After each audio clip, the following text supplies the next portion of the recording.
Hello and welcome to the Epics with Dr. Yalini, where ancient Tamil stories find a voice in the modern world.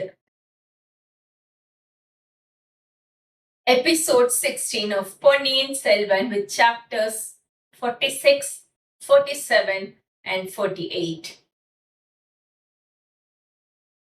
Across the Chola Empire, destiny moves quietly, not with thunder, not with armies, but through whispers.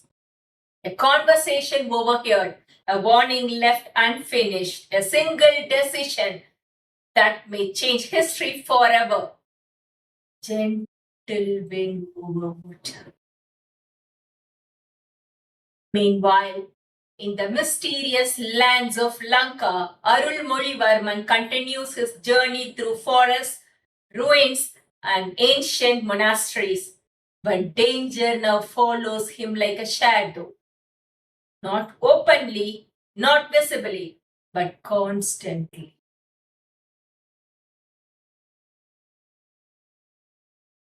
Vandiyathevan senses it too. Every stranger feels suspicious. Every silence feels heavy. And every delay feels dangerous. Yet, even in uncertainty, the prince remains calm. Almost as if he already understands something others do not. Wherever Arulmozhivarman goes, people gather around him naturally. Monks blessed him. Soldiers trusted him. Villagers speak of him with affection. Not because he demands loyalty, but because kindness flows from him effortlessly.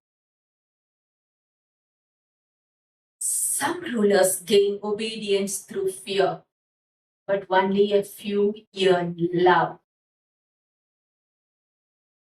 Meanwhile, the political tensions inside the Chola kingdom continue growing. The emperor remains weak. The question of succession spreads uneasily through royal circles, and hidden conspirators continue weaving their plans in darkness. One wrong move could throw the entire empire into chaos. Sudden dramatic sound. Then comes an unexpected revelation. Arulmozhivarman receives an urgent information. Danger may be closer than anyone imagined. There are whispers of assassination, secret networks, enemies moving across both land and sea. The prince's life itself may now be the target. Heartbeat sound rises softly. Vandiyathevan immediately grows restless. His mission suddenly feels heavier. This is no longer merely about delivering messages. This is about protecting the future of the empire itself. But amidst fear and uncertainty, moments of humanity still shine through. Pungulali remains close by, quiet, observant, unpredictable as a sea she loves.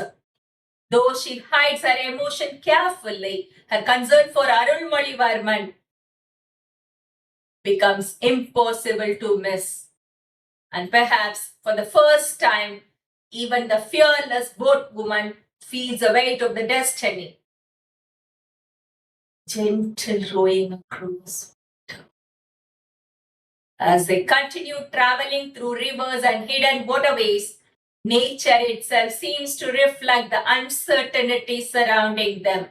Dark clouds gather overhead, the waters move restlessly, and the air carries a feeling of something approaching, something unavoidable. Arulmozhivarman speaks not like a prince hungry for power, but like a man deeply aware of impermanence. He reflects on kingdoms that rose and vanished, one rulers forgotten by time, and on how quickly glory can disappear. His words leave a deep impact on Vandiyathevan because true greatness often speaks with humility. Yet destiny rarely allows peace for long. A sudden development changes everything. News arrives that forces urgent decisions. And once again, the journey becomes dangerous. Further, more uncertain, more deadly. Enemies are closing in. The political storm inside the Chola Empire grows stronger. And somewhere in the darkness, fate waits patiently, watching, preparing. But perhaps the greatest mystery of all is Arulmozhivarman himself. Why does a man loved by the entire kingdom seem strangely detached from power? Why does someone worthy of a crown appear almost willing to walk away from it? And can such a man truly survive in a world driven by ambition and betrayal? In this episode, warnings grow darker, destiny moves closer, and hidden enemies lighten the circle around the prince of the Cholas. But in the world of Ponniyin Selvan, the greatest battles are often fought long before swords are drawn. If you like the summary, stay connected with Epics with Dr. Yalini.